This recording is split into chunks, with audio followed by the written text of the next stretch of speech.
Welcome back, everybody, to your three-man booth NFL Week 10. Dan Salem with Phil and Bud. And last week, for Bud, you swept it with 2 victories. You needed that to really pull over 500. Phil and I each got 1 victory, got burned in the game.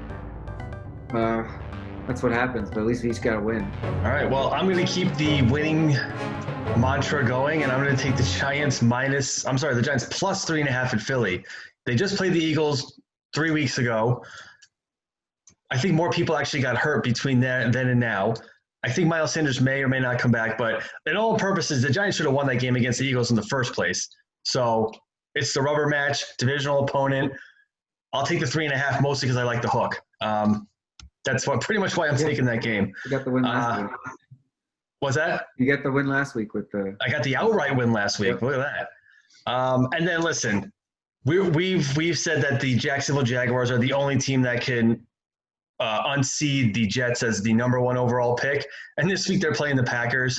They're given 13.5. No Minshew. Give me the Packers 13. I'll lay the wood 13.5. Yeah, they're definitely tanking. Money on that one. Devontae Adams is going to have 200 yards receiving on Sunday. I'd say that's a good pick too. If you can bet on that. All right, Bud, who you got for Week 10? I'm taking Seattle. They're getting 2 points against the Rams. Seattle's going to have a bounce-back game against Buffalo. I think their offense is just too good to keep them down. I mean, they still scored 30 points last week. It's just Buffalo just ran it up. But if Seattle's defense can't figure it out quick, I mean, it's just going to be a shootout every week. But I'm going to take Seattle on a bounce-back here. And then I'm going to take Baltimore laying 6 against New England. New England is garbage. They are not a very good football team. As a Jets fan, I am thankful that the Jets somehow found a way to lose that game. Well, Dan and I think they did it on purpose. We'll get into that in a minute. Which I'm sure we'll talk about. But there's nothing in the Patriots game that says that they could compete with a good quality football team in Baltimore. So lay the points, take Baltimore. Yeah, that Patriots team was a shell of itself. It's unbelievable. All right, my Week 10 picks start in the AFC. I'm going to take the Broncos. They're getting 5.5 against the Raiders. The Raiders are a decent team, but they have not impressed me. They're playing to most teams close, and so is Denver. Drew Lock has had at least one monster game under his belt since coming back from his injury. I'm going to take 5.5 points on the road. That's an AFC West battle. They know each other well. And then my other team, Pittsburgh Steelers. So they squeaked out a victory last week, burned Phil with the Cowboy game. I'm taking them. So, yeah. Hold on a second. We are going to come in. We're going to win this game. We don't even have to try. And it almost burned them. All right, continue. So they're giving up only 7 this week, and they're getting their division rival Bengals. So I think that they kind of have to prove it again, and they're going to smoke Cincinnati. I think 7's enough. I'll go. Now, would you change your pick if Mason Rudolph is quarterback? Even though I fully anticipate Ben playing, yes. Would you change your pick if it's Mason Rudolph? Yes. Okay. I guess I don't get to do that, but I'll give myself the better line if Rudolph comes in. Yeah, because I think he'll end up playing because this is what happened to Matt Stafford last week. He was on the COVID watch list. The only thing was he couldn't practice with the team, and I think kind of hurt him. Ben, on the other hand, I don't foresee that hurting him as much. They got a good running game and a good defense. I mean, and they're playing Cincinnati. Yeah. Burrow's been playing well, but they're pseudo tanking, not successfully. But they should handle them. How about them Cowboys almost beating? Oh, that was funny. I don't even remember who was the quarterback for the Cowboys on Sunday. I couldn't even. You could give me $1 million right now. I couldn't tell you his name. I was following Zeke's fantasy stats, and he didn't put up any, so I don't know how they kept it close. Because I told you last week, Zeke is no good when he doesn't have a line in front of him to block. No. He's not. I mean, look, it proves it. Well, I benched him, and unfortunately, he still beat every other running back on my team. Yeah, well, that's Steve's own problems on that one. But Zeke is a complete product of the line in front of him. If he has a bad line, he's useless. Absolutely useless. Yeah. He doesn't catch passes. Well, I watched most of that Giants game versus Washington, and both those teams look infinitely better than the Cowboys. It's unbelievable. Which makes me even more. Well, the game they lost to Dallas was the game Dak got hurt, and so I can't be too upset. When they play him again in Week 17, I think it's Week 17. It's towards the end of the year. I mean, listen, that could be for the division for all we know. As soon as it happens, but I mean, I don't see how Dallas is going to win a game the rest of the year. I don't. I have no idea. No, and the Giants needed that divisional win. That was good for them. It could be for the division if they can get one from Philly. The game against the Eagles on Sunday is essentially for a tie for the NFC East at 3 wins. Well, and this is probably a huge tiebreaker if they finish with similar records. So you don't want to have. Oh yeah, you need the first time, right? Yeah, you need the head-to-head to split that because you already beat Washington twice. You lost to Dallas once. You play them again. So you have to split against Philly to have any chance. I shouldn't even talk about this. This is ridiculous. They don't deserve to win any division, but it's still possible. Yeah. Well, I don't know how you feel, Bud, but we were chatting a little before the show. The Giants look like a halfway decent team. They don't look bad. I mean, they can get a little better and win that division. Well, Bud said we've been saying turnovers. We've been saying it for weeks in the podcast. I mean, this team will go as far as Daniel Jones takes them, and if he continues to make turnovers, they won't win. They didn't have any turnovers, and they won. I mean, there it is. I mean, there's easily 3 or 4 games this year where if he didn't turn the ball over in crucial situations, the Giants win. And the Giants could be 3 games up in the division that is less than mediocre. So, I think Washington has a quarterback problem right now. I mean, it was nice to see. We're quarterback number 3 now. Right, but it was nice to see Alex Smith play. But I mean, I don't know if it's a product of. I think Alex Smith is better than Kyle Allen, to be honest with you. Yeah, he was. I do too, but I mean, he's also coming off of an injury where, he could have lost his leg, he could have died. I mean, it's how much of that injury is. They didn't really utilize his legs. And maybe that's a product. But he threw for 325. So I mean, he can still sling the ball around. Yeah, but he threw for 2 interceptions, right? Yep. 3 interceptions. Yes. Yes. New York won the turnover battle 4-0. So that was a big reason why they won. But you win the turnover battle, you should win the game. That's the old adage about. That's what I say. I don't have the numbers, but I would love to see it. I think the teams that win the turnover battle almost always win the football game. And it's pretty high. I don't know exactly what it is, but it's pretty. Yeah. It's very high. And it made me think because Daniel Jones didn't turn the ball over, they win.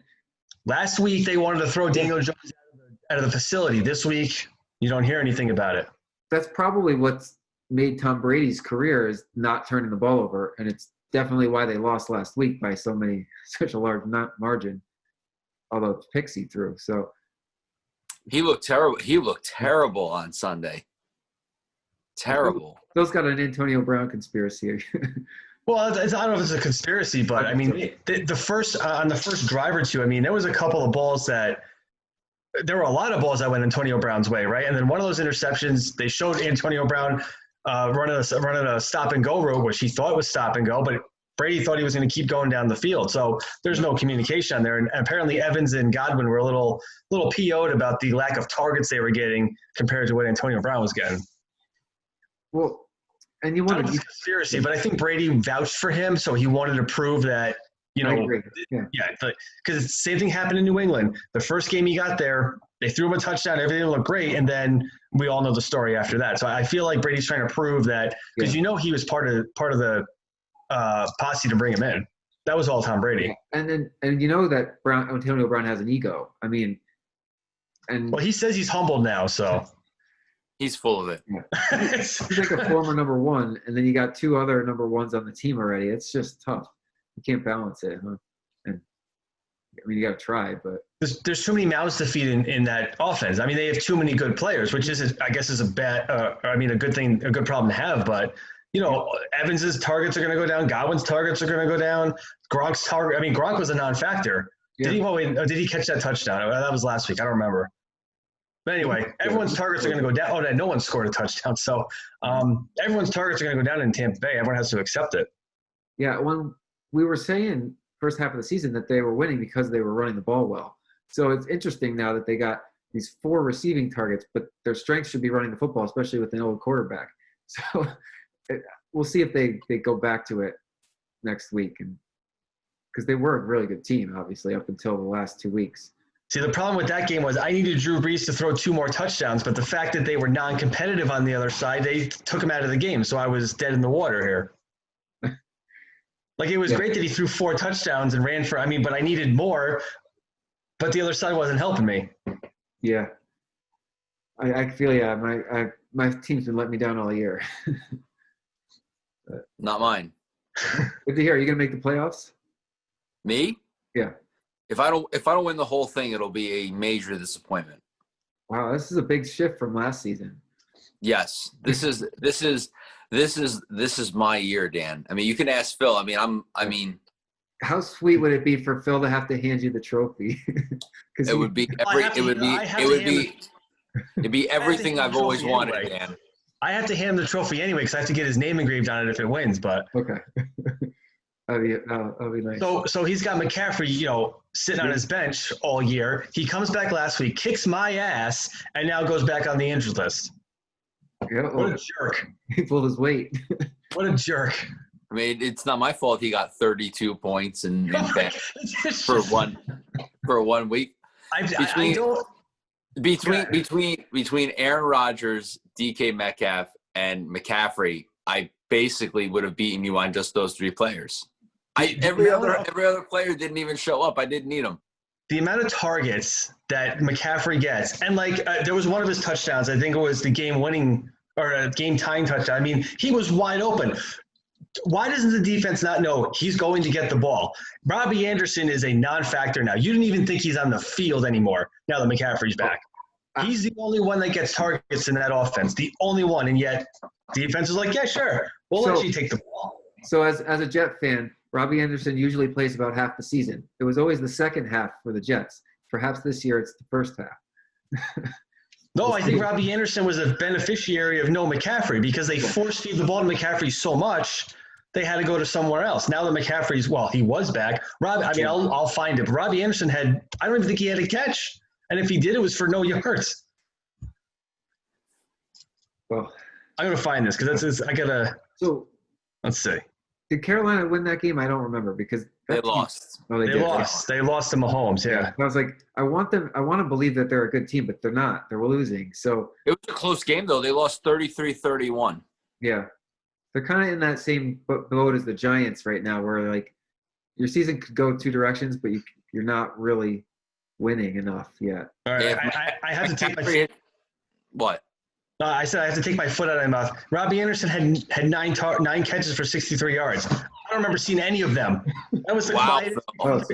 That's the quietest 63 yards I've ever seen in my entire life. And let me tell you something. Red Zone was on that game the whole time. Well, I'll take my comments back. Yeah, that was the quietest 63 yards ever because McCaffrey had 10 catches for 82 yards. So McCaffrey had 10. He led receivers in targets and in receptions. He still couldn't solid reporting by Phil there. I just, I'm bitter about McCaffrey beating my ass on Monday. Happens. Deal with it. I brought up hurt feelings earlier too because I mentioned the Jaguars. We were talking about tanking teams, and they had 1 win, and they got the only win that hurt us early in the season. No, right? The only one win they have is against. They took all of our money in week 1. You know what? But shame on us for betting on Phillip Rivers. That will never. I promise that will never happen again. He might not play anymore. Whatever. Yeah. Can we talk about the Jets game? Yeah, we got to. So hold on. Would you call it competitive? Yes. I wouldn't. That was a good game, actually. No, this is what I would say. It was 2 bad football teams, basically just going through the motions.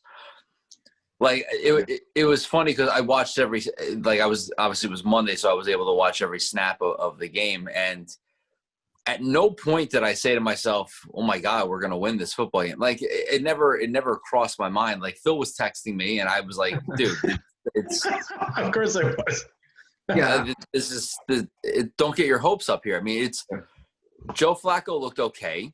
They're up 20-10, bud. Well, so I watched the first series and they got a field goal, and I was like, okay, maybe they can move the ball on the Patriots, which they pretty much did until the fourth quarter when they tend to stop playing because they're tanking. And I watched the fourth quarter when the offense stopped playing and they gave the game away. Figuratively, literally, who knows? But that was just pathetic on both sides. Like, the Patriots looked terrible, and the fact that the Jets were competitive when the Jets haven't played a competitive game more than one other time against the Broncos, it was. Dan, they were winning. Yeah, they were winning again, and they had 4 plays in the fourth quarter. I know. Their last series, they went 3 and out, and they held the ball for 48 seconds. Yeah, it was a joke. Yeah. Who is that's one play clock. Who is calling the offense? Because on a team that is not very good against a team that their defense is a shell of itself from what it was last year. Just run it. If you can run the ball, control. Where's P. Ryan? P. Ryan doesn't even nothing. 3 straight knees would get you 90 seconds plus. Right. Yes. And you knew for 1 second when they got the ball back with 50 seconds left, they were going to win the football game. It's just always happens this way. It always happens to the Patriots. So Dan and I we're convinced that the interception that Joe Flacco threw, he absolutely telegraphed down the middle of the field, never looked the defender away. There was a wide open pick. He had a wide open target in the tight end too that he ignored. Now, the last play before the field goal, bud. I don't know if I saw it because I watched the replay and I watched and they, slow motion everything and they highlighted this play. The very last play before the field goal, the Jets just were like, "Hey, you can throw the ball in the middle of the field. We're all going to get the hell out of the way." It's almost like they're like, "Here, take the field goal and win this game." Like, we have no interest in. Let me ask you a question, and I've been thinking about this. I mean, the state's parted for him to catch the ball. No, I'm going to ask a question, and I want both of your opinion. I'm going to ask it, and then I'll just be quiet. Okay. They threw the ball in the middle of the field. You're absolutely right. They gave them the whatever they wanted in the middle of the field. What the hell are the Jets doing touching the player? Right? So when Phil New England cannot call a timeout until the Jets player touches the player. Right. If they had all backed off and just let him be on the ground, time would have expired and you would have gone to overtime. Well, why are you touching him? It plays into the conspiracy, right? That they were giving it to him because, I mean, it makes sense you give him the middle of the field to run out the clock because you don't want to get to the sidelines. They can get out and stop it, right? So if you give them the middle of the field, then they're likely to run out of time before they can get down if you don't tackle them right away. All they needed to do was don't touch him, and they go into overtime. But this numbnuts runs over and touches him. 4 seconds left. They call timeout. Game over. Game over, yeah. It's all part of the plan, bud. It's all part of the plan. Well, so then if this is part of the plan, don't even play Sam the rest of the year. Just play Joe Flacco. Matter of fact, don't even play Joe Flacco. Play this Morgan kid or this white kid, whatever. Really, really showcase your garbage, and let's go for 0-16. So I think a call was made to the locker room at halftime that said, "Guys, what are you doing? You're up 10 points here. Knock it off." They played 10 rookies in the game. I looked. All right, Versus Media on ESPN talked about it, and I'm like, okay, good. At least they are playing their young guys to give them a chance, get them experience, and see if they're worth a great part of the future. And so playing the rookies will lead you towards that tanking path while also getting something out of it. And I think Flacco should start the rest of the season. I mean, he's sufficiently poor. Well, what's Sam's shoulders? What's his diagnosis? I haven't heard anything on it. I was there on a bye this week, but then he's hoping that he'll be back for next week. Their schedule on the back half is so brutal. Their only winnable game on the back half is crazy to think, the Patriots game, the last game of the year.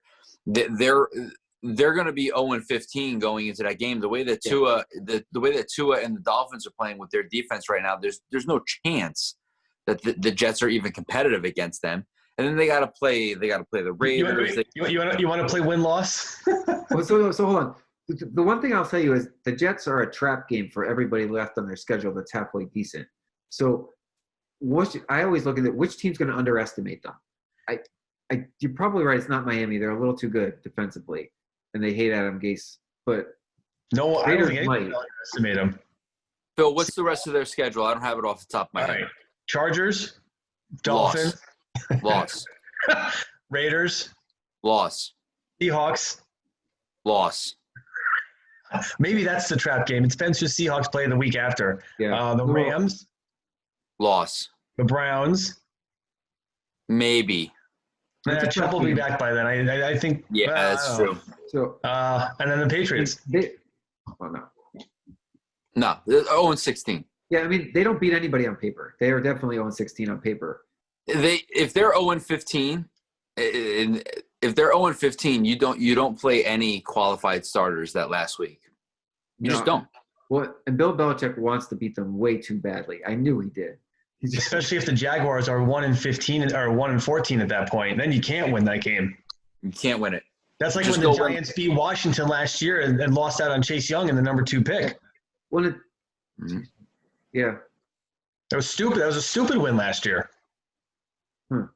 Well, and the Jets probably that's why they didn't really want to. I didn't really want them to beat New England because their chances of getting that number 1 pick dropped dramatically. So, but But even if the Jets won one game, I still think they would get the number 1 overall pick because they would have a worse division record than. No, that's not true because both. would be 0-6. I don't want to do the tiebreakers. That's really what it comes down to. I don't even know No, what that tiebreaker is. the tiebreaker would be divisional record, and Jacksonville beat Indianapolis, which is a divisional game. So Jacksonville would have the number 2 pick, and the Jets would have the number 1 pick. Not if the Jets beat the Patriots, then they're both tied in the division at 1-5. True. Then it would go to conference record, and they both have the same conference record. You're just gonna go to the 5th. They're gonna flip a coin. It would be the Jets have the worst points differential if that matters. So That's they did. yeah. That's, They did Yeah, I before. don't know what the tiebreakers would be. So I mean, right? Let's so did hope you- for an 0-16 season. Did you listen to any talk radio? I was curious if anybody was pissed that the Jets lost the game. So people were pissed that they were competitive. No, I get that. I completely understand. I want to know if people were pissed that they lost the game. No, Yeah. not really. I mean, don't want- like the diehard Jets fans that call into these radio stations, they don't want them to win. I don't want them to win. I watched this game and rooted against them. I texted you guys and I said I don't want them to win. I've never in my life said I don't want them to win. I don't want them to win. Yeah, I don't. I was actually mad when they were winning. I was mad. You couldn't even enjoy the game because they were winning. No, I wasn't screaming and yelling like I normally do. I don't want them to win. Yeah. Well, so I'm going to admit I got excited when they had a lead, but I don't want them to win either. I don't want them to do anything that justifies Adam Gase not going away as soon as possible because I really just don't like him as our coach anymore. There's no way that he keeps his job, right? I mean, Phil and we debate this each week in the podcast. Like, I can't imagine. I can't imagine. Like, I mean, the only reason why they probably haven't fired him yet is because they know that the team is that bad. Why give them a glimmer of hope and like be like Atlanta, where now they're 3-1 under this new coach? You don't want that. No, not unless you think the core is in place and you want to build something with that core. You know, I mean, I don't think they think the core is in place. No. So No, I mean, why not What is the core? Becton and Sam, I guess. Becton keeps getting hurt. He can't even stay on the field. I know, but he's still the core. Well, Everyone else is gone. Well, Mims looked really good. He's a rookie, and they're testing out their running back, P. Ryan. But Are they? They're really not. Well, but we haven't seen enough from any of them yet. They're just starting to let them play together a little bit. I think the second half of the season, now that they're guaranteed to have a losing record, they'll really push on the rookies. I mean, I hope they do. P. Ryan only had 6 carries in the game. Stupid. Absolutely stupid. How many carries did Frank Gore get? 12. Wow. So he doubled them. Well, so I want the broadcast pointed out the Jets are playing for Frank Gore right now. They're playing for him and for his records. He's number 3 all time now. So, like, I wouldn't be surprised if he keeps getting the ball because that's kind of the only thing. I guess that's a good point. If he's going for some kind of record, what does it matter at this point? It's not bad. It's stupid. Just why draft the kid in the 3rd or 4th round if you don't know, you're not even giving him the ball. You haven't even been able to evaluate his talent level. Yeah. I know. I want them to. Everybody knows what Frank Gore is. I mean, he's a Hall of Fame running back. Great. Move on. Yeah, I was gonna say we've had quite a few of them that didn't help the team over the years. Curtis Martin definitely helped, but Well, Curtis Martin was part of the reason why the Jets were good for a 10-year stretch. yeah, no, he was very fun to watch. All right, what other teams stood out last week? There were a lot of teams that should have won a lot more than they did. Games were a lot closer, last-second victories. I'm trying to remember what other game. The Chargers stand out to me. I just think the Chargers continue to lose close games. I mean, they could very easily have 4 or 5 wins too. I mean, and Herbert's just. I mean, you got to be impressed with this kid. Yeah, so that's 2 weeks in a row they lost on the last play of the game. It's a defense then, right? They're not stopping enough people. So. But they're scoring points. Yeah. They're not stopping anybody, but he's slinging the ball all over the place. And, man, can he throw the ball? I mean, it's a beautiful throw. Yeah, it's fun to watch. I mean, I didn't expect anything from him this season. He was a pleasant surprise. I got him in fantasy. It was like a long shot week 1. I grabbed him.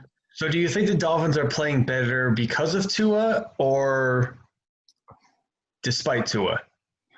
Because they were rolling with Fitzpatrick. So if Fitzpatrick was still playing, would they be rolling like they are now? Because that defense is playing pretty well. I think they're playing better because they see that their AFC wild card is there for the taking. We get an extra one this year, and that team is right on track. And I don't know if Tua's hurting or helping, but without we Fitzmagic always turns into Fitzpatrick sometimes. If I said that right, and it's not going to happen because they took him out. So it's true. It's kind of like selling high, right? Yeah. And I don't know. I haven't watched much Tua yet, so I don't know if he's doing much of anything to help the team or if he's just managing the game well and not turning the ball over, which is more than enough. Is it just me, or when he throws the football, does it just look weird, or is it just because he's a lefty?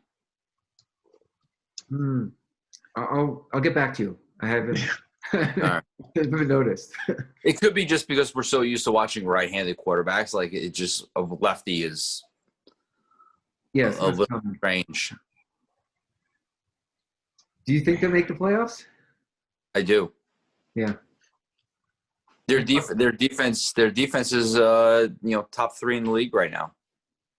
You think they beat over Cleveland?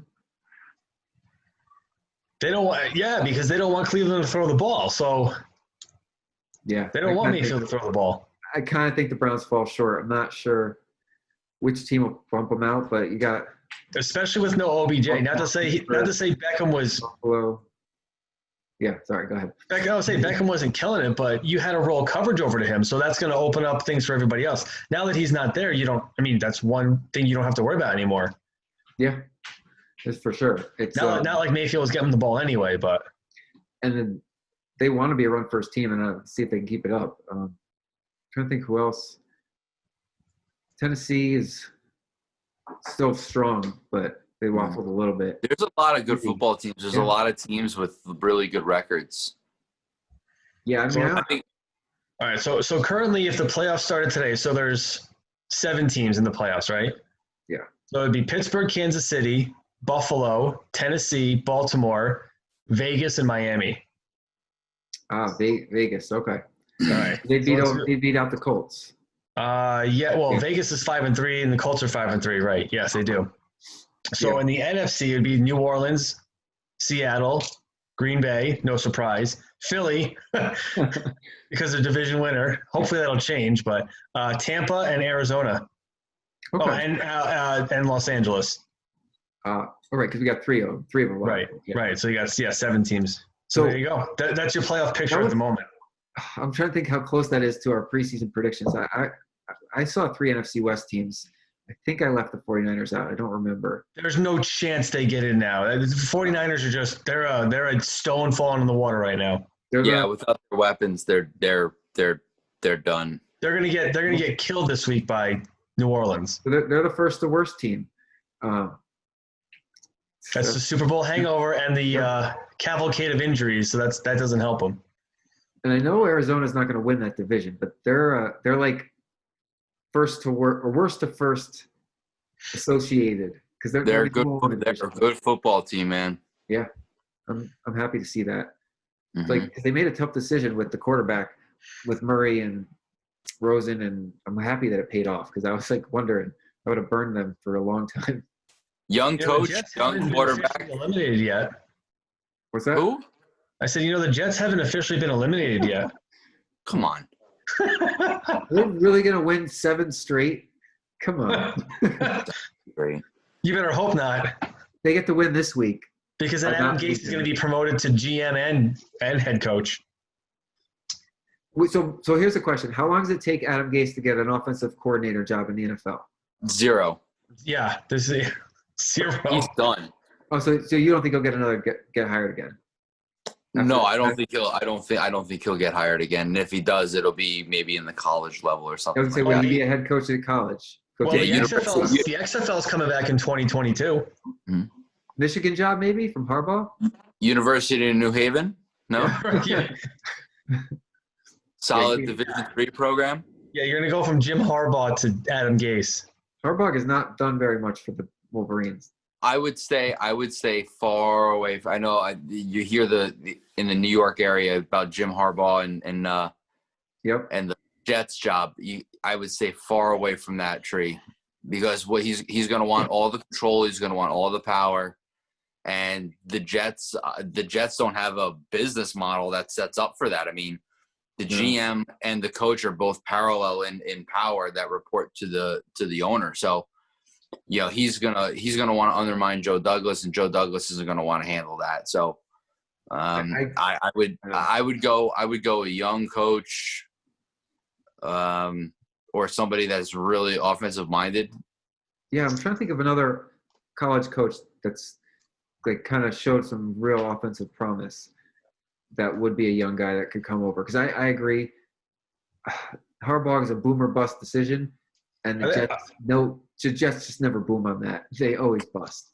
Are they even having a college football playoff this year? Because they keep canceling games left and right. They're supposed to. Yeah. How are they going to determine who's in the playoffs? Some of these teams are playing games. So I don't care. Notre Dame's number 2. They're in. Yeah. So well, I don't know. So they upset Clemson last week, and I missed it that. Trevor Lawrence. Trevor Lawrence guy was out because he had COVID, and I was like, "What?" So, I mean, that kind of got swept aside a little bit. Go Irish. Yeah. Well, I mean, I don't know if he's going to have effects, but does it hurt his draft stock at all? No, it doesn't. No. Please. How much time is he going to miss? Maybe he can use that as his crutch to go back to college. So apparently, in the SEC, or no, not the SEC, the ACC, they have to clear COVID, and then they have to clear like some sort of cardiovascular test, and he had not done that yet. He should be back this weekend. Got it. So it's nothing serious. It's just just COVID. Yeah. Right. Okay. Nothing serious. So, Bud, you were pretty apocalyptic, but it was interesting before the season about how the NFL would be able to handle this stuff. They've had a lot of problems, but they seemingly have handled it, and they're progressing. You see a problem coming still, or what? Because I don't know. Oh yeah. I mean, I live in a state that we had 3,000 new cases overnight. Okay. It was one thing when they were popping up like, a team here, and then like 2 or 3 weeks would go by, and then like one person would get. It's every week now. Every week, 3 or 4 or 5, 6 players are getting it on each team. But the games still keep getting played. And mostly they're clearing them, right?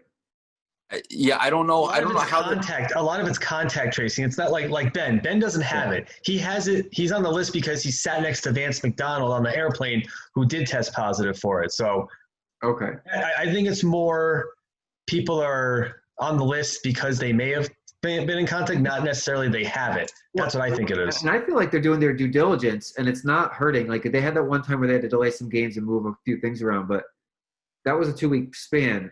And much like we saw in baseball, they had a rough patch and then they kind of leveled off. And like it's not going away, I agree, but I don't see anything from preventing them from finishing the season. I don't know if how they're going to do the playoffs. And they might. They're talking about doing a bubble for the playoffs. I think that I think will happen. That'll absolutely happen. Which warm weather stadiums are they going to pick? Do you know?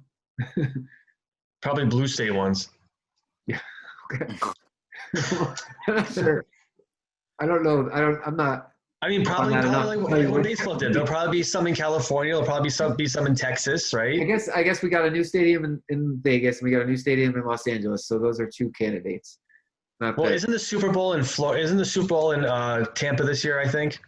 Yes, it's in Tampa. Right. So that'll be interesting because they allow fans in the stadium right now.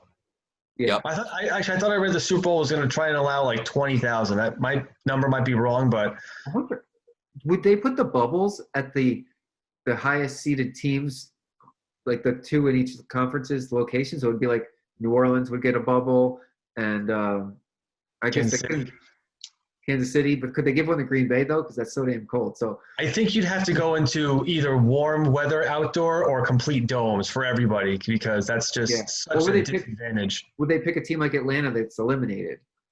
Maybe they do that. Yeah, possibly. See, I don't know. I mean, this is the one sport where home field advantage is like crucial in the playoffs. Like you go, there's no fans there. Well, no, but put that aside, Phil. You want to go play Green Bay in January? No. Oh, I don't. But okay, but I'm just saying that's an advantage. If you're gonna take all these teams and put them in a dome in Las Vegas where the weather's perfect, you kind of take away the advantage of having it. I mean. I agree. Well, hockey and basketball are a little different. They're indoor sports to begin with. See, I don't agree though. I think basketball's got home field, and we saw it level off a bit. It worked. It leveled off a different way we expected, but it was important. But it's not as important as the NFL. I agree. The NBA starts in 40 days again. So real quick, before we run out of time, will there be fans at the Super Bowl? Yes, yes, there will be. As of right now, there will be. No, there won't be. Yeah. Because remember, even though Florida says that they are allowed, the NFL could turn around and be like, not doing it. No, absolutely. But that's not till February. So we still have another, 5 months before that even gets there? Like, God willing, we get some good news by then. Will the tickets be refundable? I was like, will the tickets be refundable? They should give them away for free is what they should do. I was thinking about this the other day. There's no way because the Super Bowl tickets are hard to get as it is. Now you're going to limit it to, let's just say 10,000 people. You can't charge $2,000 a ticket for this. There's no way. No. Come on, you can't price gouge like that. I mean, I guess you could, but I can't see in good faith you can't do that.